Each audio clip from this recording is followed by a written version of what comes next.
Hi friends, நான் Janani. Good morning. இன்றைக்கி பார்த்திங்கன்னா ஒரு யூஸ்ஃபுல்லான வீடியோ தாங்க பார்க்க போகிறோம். மார்னிங் எழுந்ததுமே அம்மா ஜூஸ் போட்டு கொடுத்தாங்க. குடிச்சிட்டு நேற்று சூப்பர் மார்க்கெட் போயிருந்தாங்கன்னு சொல்லிட்டு பன்னீர் வாங்கிட்டு வந்திருந்தாங்க. மார்னிங் பிரேக்ஃபாஸ்ட்டுக்கு ஸ்டஃப்டு பன்னீர் சப்பாத்தி தான் செஞ்சு கொடுத்துருந்தாங்க. சாப்பிட்டதுக்கப்புறம் பார்த்திங்கன்னா இன்றைக்கி எங்கள் வீட்டில் எப்பவும் சாப்பிடக்கூடிய பொடி தீர்ந்து போச்சு. 3 நாளைக்கு முன்னாடி கீரைக்காரம்மா முருங்கைக்கீரை கொண்டு வந்து கொடுத்தாங்கன்னு சொல்லிட்டு கீரையை நல்லா அலம்பிட்டு இந்த மாதிரி ஈரல துணியில் போட்டு ட்ரை பண்ணி நெல்லையே காய வச்சு எடுத்து வச்சுருந்தாங்க. அது இந்த அளவுக்கு ஒரு கப் அளவுக்கு வந்துச்சு. அதை எப்படி செய்யணும்னு கேட்டு நான் தான் இந்த வீடியோ செஞ்சுருக்கேன்.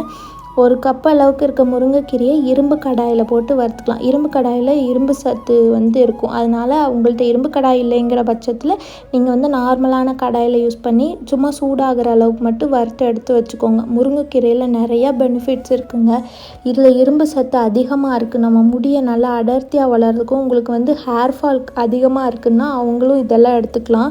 அது மட்டும் இல்லாமல் உங்களுக்கு இரும்பு சத்து இல்லை, அனிமிக்காக இருக்கீங்க, ஹீமோக்ளோபின் கவுண்ட்டை நேச்சுரலாக இன்க்ரீஸ் பண்ணணும்னு நினைக்கிறவங்க இதை லாங் டேர்மாக எடுத்துகிட்டு வந்தீங்கன்னா கண்டிப்பாக உங்கள் ஹீமோக்ளோபின் கிராஜுவலாக இன்க்ரீஸ் ஆகும். இது கூடவே எள்ளு கொஞ்சமாக வரமிளகா வறுக்கும்போது எண்ணெய் சேர்த்து வறுக்கிறதுனால நெடி அதிகமாக இருக்காது.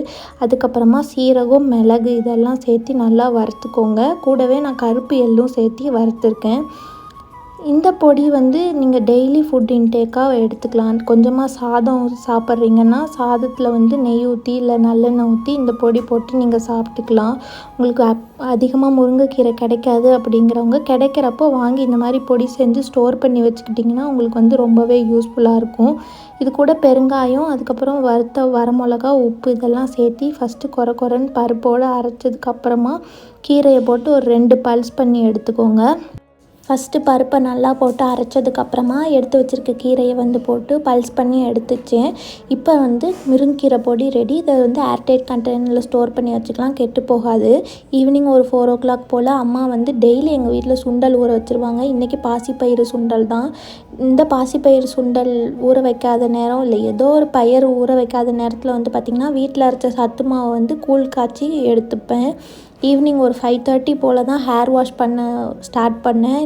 ஆல்ரெடி இந்த வீடியோ போட்டிருப்பேன். ரோஸ்மெரி வாட்டரில் வீட்டில் அரைச்ச சீயக்காய் தூளை டைல்யூட் பண்ணி ஹேர் வாஷ் பண்ணியாச்சு. இந்த சமயத்தில் உங்கள்கிட்ட ஒரு விஷயம் சொல்லணும்னு நினைக்கிறேன். எங்கள் பாட்டிக்கு முழங்கால் வரைக்கும் நல்ல நீட்டமான முடிங்க. அந்த காலத்துலலாம் சீயக்காயை வாங்கி நாள் நைட்டே தண்ணியில் ஊற வச்சுருவாங்களாம். ஊற வச்சுட்டு அம்மிக்கல்லில் ஆட்டி துவைக்கிற கல்லில் வச்சு அலசுவோம் அப்படின்வாங்க. இது பார்த்திங்கன்னா இதுக்கு அடுத்த நாள் எடுத்த வீடியோ. இதில் என்ன காமிச்சிருக்கேன் அப்படின்னு பார்த்திங்கன்னா மீஷோவில் நான் ஆர்டர் பண்ணியிருந்த சாட்டின் பில்லோ கவர் வந்துருந்துச்சு. ரொம்பவே ரீசனபிள் ப்ரைஸில் தான் நான் வாங்கும்போது இருந்துச்சு. இது குவாலிட்டியும் ரொம்பவே நல்லா இருந்துச்சு. இது கூடவே சில்க் போனட்டு, அது கூட ஒரு 3 ஸ்க்ரன்ச்சீஸும் கொடுத்துருந்தாங்க.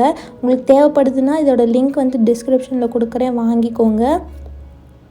இப்போ நான் என்ன சொல்ல வரேன்னு பார்த்தீங்கன்னா, அந்த காலத்துலலாம் நிறையா சத்தான உணவு சாப்பிட்ருப்பாங்க.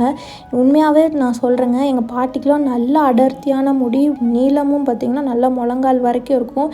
நிறையா ஹெல்த்தியாக நம்ம எவ்வளோ சாப்பிட்றோமோ அதுதாங்க நம்ம முடி வளர்ச்சியை தீர்மானிக்கக்கூடியது.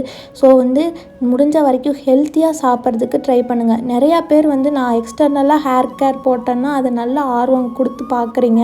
அந்தளவுக்கு ஆர்வத்தை சத்தான உணவு எடுத்துக்கிறதுலையும் காமிங்க. நம்ம எந்த அளவுக்கு நம்ம சத்தான உணவு எடுத்துக்கிறோமோ அந்த அளவுக்கு நம்ம முடி வளர்ச்சியும் அதிகமாக இருக்கும். சத்தாக சாப்பிடுங்க, ஸ்ட்ரெஸ் ஃப்ரீயாக இருங்க.